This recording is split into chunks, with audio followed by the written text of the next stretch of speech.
दोस्तों नमस्कार, major tips Singham channel में आपका स्वागत है। दोस्तों जैसे पुरुषों में श्री राम जी को श्रेष्ठ माना जाता है, ये माना जाता है कि आज तक उतना श्रेष्ठ पुरुष को नहीं हुआ।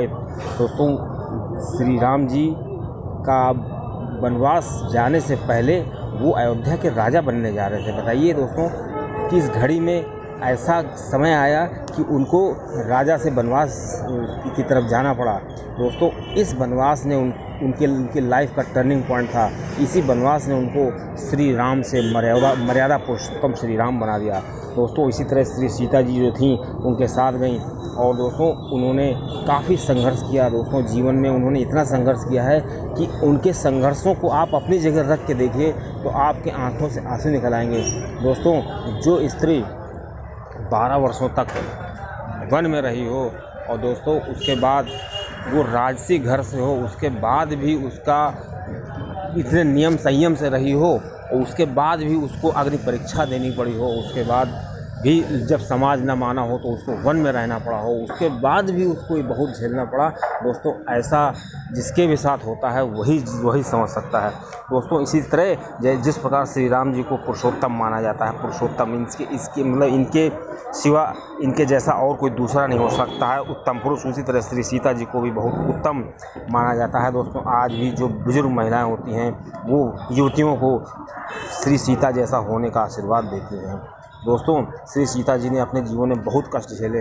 दोस्तों ऐसा माना जाता है कि श्री सीता जी के जो आदर्श हैं वो उनके जो संघर्ष थे उन्हीं के थ्रू ज़्यादा उनको सार बनाया गया। दोस्तों जिस तरह पत्थर होता है ना, पत्थर को जितना तराशा जाता है उतनी सुंदर मूर्ति बनती है। दोस्तों जितनी सुंदर मूर्ति हमको बनानी होगी तो हमको पत्थर भी उतना ही ज़्यादा तराशना पड़ेगा। दोस्तों इसी प्रकार श्री सीता जी ने इतने संघर्ष किए कि उनके जीवन से सीखने को बहुत कुछ है, एक रहस्य है। दोस्तों अब आपको श्री सीता जी के रहस्य के बारे में बताते हैं। दोस्तों श्री सीता जी के बारे में जानने के लिए सबसे पहले आपको बताते हैं श्री सीता जी जो थी श्री जनक की पुत्री थी। दोस्तों श्री जनक जी के राज्य में एक बार बरसात नहीं हुई तो दोस्तों वहाँ के ऋषियों ने जनक जी को सलाह दी कि अगर आप पति पत्नी मिल करके हल चलाएं तो ज़रूर बरसात होगी। दोस्तों उन्होंने ऐसा किया और वहाँ बरसात हुई। दोस्तों उन्होंने हल चलाया तो उनको खेत में एक घड़ा मिला सोने का। दोस्तों उस सोने के घड़े में एक सुंदर कन्या थी, वही श्री सीता जी थी। दोस्तों कुछ समय बाद श्री सीता जी का विवाह हो गया श्री राम से। दोस्तों श्री राम और सीता का विवाह तो जरूर होना था, तो प्रारंभ में लिखा था, लेकिन एक जो बहाना था धनुष तोड़ने का, दोस्तों वो जो धनुष श्री परशुराम जी ने श्री जनक जी को दिया था उसका नाम पिनाक था। वो श्री सीता जी उसको बहुत आसानी से उठा लेती थी। दोस्तों यही देखकर जनक के मन में आया कि जिसको कोई बड़े राजा महाराजा नहीं उठा पाते हैं तो ये सब सीता जी उठा लेती हैं, तो ज़रूर मैं इसका विवाह उसी से करूंगा जो इस धनुष को तोड़ देगा या तमंचा चढ़ा देगा उसका। दोस्तों तो इसके आगे तो आपको पता ही है कि श्री सीता जी का विवाह हो गया। दोस्तों ये तो बहुत सामान्य बात थी। उसके बाद उसको लाइफ में टर्निंग पॉइंट तब आता है जब श्री सीता जी का अपहरण हो जाता है और जो रावण है श्री सीता जी को ले जाता है। दोस्तों जब श्री रावण जो है श्री सीता जी को ले गया तो श्री सीता जी ने अपना साहस नहीं तोड़ा। और सोच लो ये इतना साहसी थी कि उनको कोई उम्मीद नहीं थी कि कोई आएगा और उनको बचाएगा समुद्र पार करके, लेकिन उनको अपने पति के पराक्रम पर विश्वास था। दोस्तों वो रावण के वैभव में नहीं आई, रावण के पराक्रम में नहीं है। रावण उनको डराता धमकाता था, साम दान दंड भेद सभी तरीके अपनाया, लेकिन उनको इतना विश्वास था। दोस्तों ये विश्वास जो होता है यही विश्वास जिसको होता है उसको श्री राम मिलते हैं। दोस्तों इतना अडिग विश्वास कि जहाँ उम्मीद की कोई किरण न हो, लेकिन उनको लगा कि एक दिन मेरे पति जरूर आएंगे और दोस्तों वो आए। दोस्तों इससे हमको उनके साहस का पता चलता है, ये भी एक रहस्य है। दोस्तों दूसरी चीज़ है कि श्री सीता जी का जो आत्मविश्वास था हमें उसकी सलाह देखनी चाहिए कि श्री सीता जी का आत्मविश्वास था कितना ज़्यादा।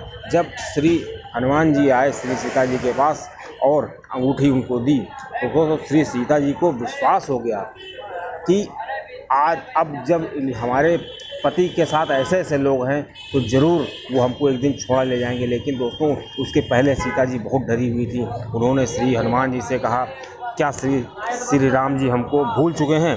क्या श्री राम जी हम कभी नहीं आएंगे हमको लेने? अगर वो ऐसा करते हैं तो उनको ऐसा नहीं करना चाहिए। दोस्तों श्री हनुमान जी ने उनको यकीन दिलाया। तो दोस्तों इसमें श्री हनुमान जी का बहुत ही टेक्निकल रोल रहा कि श्री सीता जी को यकीन दिलाया कि मैं श्री राम जी आएंगे और आपको ले जाएंगे। और साथ में श्री हनुमान जी ने ये भी कहा कि अगर आप चाहें तो मेरे साथ अभी चल सकती है, मैं अभी आपको ले चल सकता हूँ। लेकिन श्री सीता जी ने यह कहकर मना कर दिया कि मैं केवल अपने पति के साथ ही जाऊंगी, मर्यादा से अगर हमको ले जाएंगे तभी मैं उनके साथ आऊँगी। दोस्तों, इससे क्या होता है कि श्री हनुमान जी का जो मैनेजमेंट है, किस तरह से उन्होंने श्री राम जी की बात को भी माना कि केवल आपको संदेश लेके जाना है, श्री सीता जी को लाना नहीं है, रावण को मारना नहीं है। और श्री सीता जी के मन में जो भय था उसको भी ख़त्म कर दिया। दोस्तों, बहुत बड़ा काम किया। और इधर श्री सीता जी का आप देखिए त्याग, देखिए आत्मविश्वास, देखिए कि वो जो है इतने कोई उम्मीद जहाँ पे नहीं थी फिर भी वो वहाँ पे रुकी हुई थी। और काफ़ी ज़्यादा जब हनुमान जी मिले तो उसके बाद उन्होंने काफ़ी आशा उनके अंदर जागी। दोस्तों, उसके बाद आपको बताते हैं श्री सीता जी का जो मायावी सीता थी। दोस्तों, जो मेघनाद था, मेघनाद बहुत बलवान था, उसको हराना बहुत मुश्किल था। दोस्तों, मेघनाद क्या करता था, मायावी विद्या जानता था।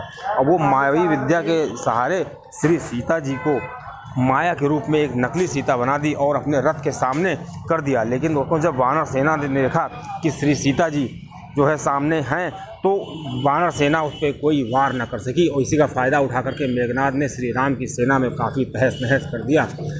लेकिन दोस्तों, इतना ही काफ़ी नहीं था। मेघनाद ने क्या किया, आखिर में श्री सीता जी को, जो नकली वाली सीता जी थी, उनको मार दिया। तब जो वानर थे उनमें शोक की लहर दौड़ गई और राम की खेमे ने सोचा कि अब जब सीता ही नहीं रही तो अब किसके लिए लड़ाई करना। लेकिन विभीषण जी ने उनको, श्री राम को समझाया कि रावण चाहे जितना बुरा हो जाए लेकिन कभी भी वो श्री सीता को मार नहीं सकता है, ज़रूर मेघनाद की माया है। दोस्तों, तब जाके श्री राम को समझ में आया कि हाँ, ये माया हो सकती है। दोस्तों, इसी तरह श्री सीता जी का संघर्ष खत्म नहीं हुआ। जब श्री राम जी उनको ले करके आए तो अयोध्या वासियों में गुपचुप तरीके से ये उन्होंने सुना, गुप्तचरों के माध्यम से, कि जो लोग हैं वो श्री सीता जी के बारे में बुरा भला कह रहे हैं। तो ऐसे में श्री राम जी ने उनको अग्नि परीक्षा कराने की तैयारी की। दोस्तों, श्री सीता ने इतना त्याग करने के बाद भी अग्नि परीक्षा के लिए वो तैयार हो गई। और जब अग्नि परीक्षा हुई तो अग्निदेव ने उनको बाहों में ले करके बाहर बैठाला और कहा, देखो ये श्री सीता जी एकदम पवित्र हैं। दोस्तों, कुछ समय अयोध्या की जनता से रहा नहीं गया। उनको फिर लगा कि श्री सीता जी जो है अभी भी जो है इनके साथ जो है न्याय और होना चाहिए और इनको कोई परीक्षा देनी चाहिए। दोस्तों, जब बातें बहुत ज़्यादा फैल गई तो श्री राम जी बहुत ही ज़्यादा शर्मिंदा हो जाते थे। वो अपनी प्रजा को सुख खुश देखना चाहते थे, वो एक अच्छे नेता थे। इसलिए उन्होंने उचित समझा कि श्री सीता जी को वन भेज दिया जाए। दोस्तों, उन्होंने श्री सीता जी को लक्ष्मण के साथ वन भेज दिया। वहाँ पे उनको 2 पुत्र हुए, लव और कुश। और जब दोस्तों श्री लव कुश बड़े हुए वाल्मीकि जी के सानिध्य में, तो उसके बाद जब श्री राम जी ने यज्ञ किया, अश्वमेध यज्ञ किया, तो उसमें श्री राम जी के दरबार में ये सुनाने जाते थे रामायण। और दोस्तों, ये जो दोनों बालक थे 20 सरल रोज़ सुनाते थे। इस प्रकार श्री राम जी जान गए ये मेरे ही पुत्र हैं। दोस्तों, उसके बाद जब श्री राम को पता चल गया तो फिर श्री सीता जी के लिए फिर संकट खड़ा हो गया और उनको फिर परीक्षा देनी पड़ी। तो श्री सीता जी ने इस समय धरती में समाना ही उचित समझा और उन्होंने धरती माता से प्रार्थना की। और श्री धरती माता जी जो है एक सिंहासन में बैठ के आए और श्री सीता जी को अपनी गोद में बैठा लिया। इस प्रकार श्री सीता जी धरती में समा गई। दोस्तों, आप श्री सीता जी की कहानी देखते होंगे, टीवी में देखते होंगे, रामायण में पढ़ते होंगे, लेकिन कभी तटस्थ होकर के श्री सीता जी के पूरे जीवन के बारे में सोचिए तो आपके आंसू आ जाएंगे कि जिस महिला ने जीवन भर संघर्ष किया, जिस महिला ने अपने पति के लिए, अपने ससुराल के लिए, अपने पिता के लिए और समाज के लिए और मर्यादा को हमेशा कायम रखा, और उसके साथ समाज ने क्या किया, समाज ने ही उसको इतना नीचा दिखाया, उसके बाद भी वो अपनी मर्यादा नहीं छोड़ी। दोस्तों, इसी वजह से वो महान हैं और हमें उनसे सीखना चाहिए। आज की महिलाओं को उनसे सीखना चाहिए कि हम किस तरह से